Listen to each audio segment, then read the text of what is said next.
හෙළ සිනමාවේ නිලි රැජිනිය මාලනී ෆොන්සේකා පසුගියදා ජීවන රංගමඩලට සමුදුන්නා. චන්දික නානායක්කාර නම් රංගන ශිල්පියා ඇය ජීවත්ව සිටි කාලේ විශේෂයෙන් රෝගාතුරව සිටි අවධියේ ආදරයෙන් ඇයව රැක බලාගත් බව රටම දැනගත්තේ මාලනීගේ අවසන් කටයුතු සිදුවන මොහොතේ සමනලී ෆොන්සේකා විසින් සිදු කළ ස්තුති කතාවෙන් පස්සේ. එක මොහොතකින් මුළු රටේම අවධානය දිනාගත්තු මාතෘකාවක් බවට එය පත් වුණා. මේ ගැන ගොඩක් දෙනෙක් විවිධ අදහස් පළ කළා. ඇතැමෙක් චන්දික සහ මාලනී අතර තිබුණු සම්බන්ධය ගැන හොඳ කිව්වා වගේම තවත් සමහරු ඔවුන්ව දැඩිව විවේචනය කළා.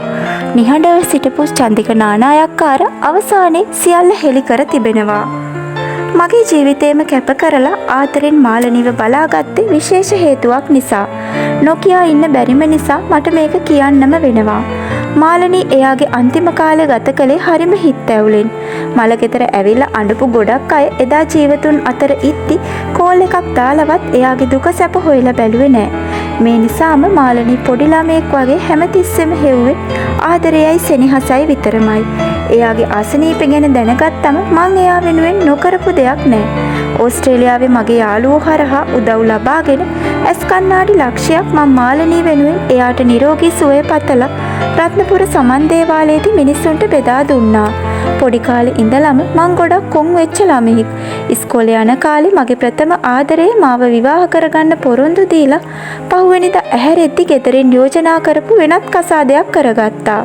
මගේ අප්පච්චි තමයි මා ඉගෙනගත්ත පැල්මඩුල්ල ගංකන්ද ඉස්කෝලේ නියෝජ්‍ය විදුහල්පති. මේ නිසා මම ගොඩක් බයට හැදුණු ළමයෙක්. කලා ශාස්ත්‍රයේදී මාව සමහරක් අය ගොඩක් කොන් කළා. ඒ හැම වෙලාවකදීම අම්මා කෙනෙක් වගේ මාලනී තමයි මම වෙනුවෙන් පෙනී හිටියේ. මගේ හිත හැදුවේ මම වෙනුවෙන් සටන් කළේ. ඒ නිසාම අම්මා කෙනෙකුට වගේ ආදරයක් ගෞරවයක් සෙනෙහසක් මට මාලනී ගැන ඇති වුණා. ඉතින් අන්තිමට මට මගේ අම්මත් නැති වුණා කිව්වොත් නිවැරදි.